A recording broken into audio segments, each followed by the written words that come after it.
Chaque matin, c'est le même rituel. Celui qu'on appelle Bibi va chercher les enfants des 4 établissements primaires et secondaires du quartier. Je veux dire, l'inspection a joué le jeu, donc nous avons pu avoir l'intervenant régulièrement. Les parents étaient motivés, et puis le coach est passionné par ce qu'il fait, il donne envie aux enfants, il a un relationnel exceptionnel. Ainsi, de 6 h du matin à 18 h, les 3 cours du stade Michel Vonnet sont occupés par les Saint-Pierrois. Plus de 1000 futurs squashers tous les ans. En fait, en collaboration avec la mairie, avec les écoles, avec l'inspection académique, on a pu mettre en place plusieurs actions qui nous permettent d'accueillir des jeunes pendant le temps scolaire, pendant la pause méridienne, la pause cadoc à Saint-Pierre, et en action périscolaire, donc en accompagnement éducatif sportif. Déjà, l'intérêt, c'est de faire pratiquer un sport aux jeunes et de faire pratiquer un sport qui est ludique, qui les entraîne tout de suite dans une activité qui en plus permet de dépenser sur des délais très courts,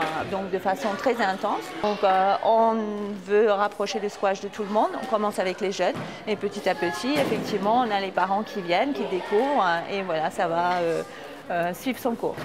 Vous voyez sur le terrain les joueurs sud-africains qui sont là pour les internationaux de squash, donc ils font leur entraînement du matin et ils vont jouer ce soir. Jusqu'à la fin de la semaine, les jeunes peuvent aussi côtoyer les meilleurs mondiaux de la discipline, des athlètes accessibles comme la championne sud-africaine.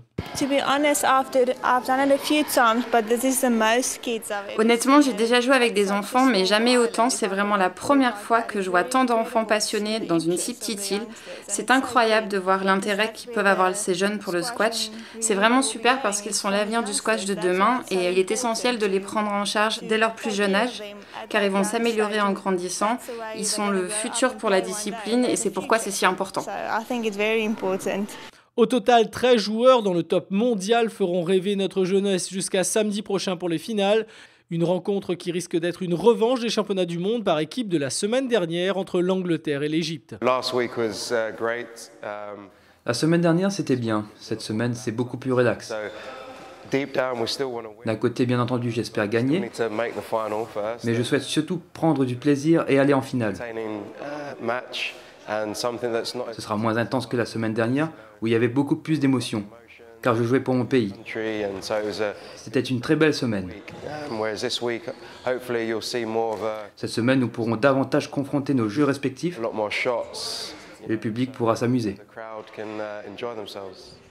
Avec une ambition olympique, le squash a aujourd'hui besoin de telles manifestations pour construire son avenir.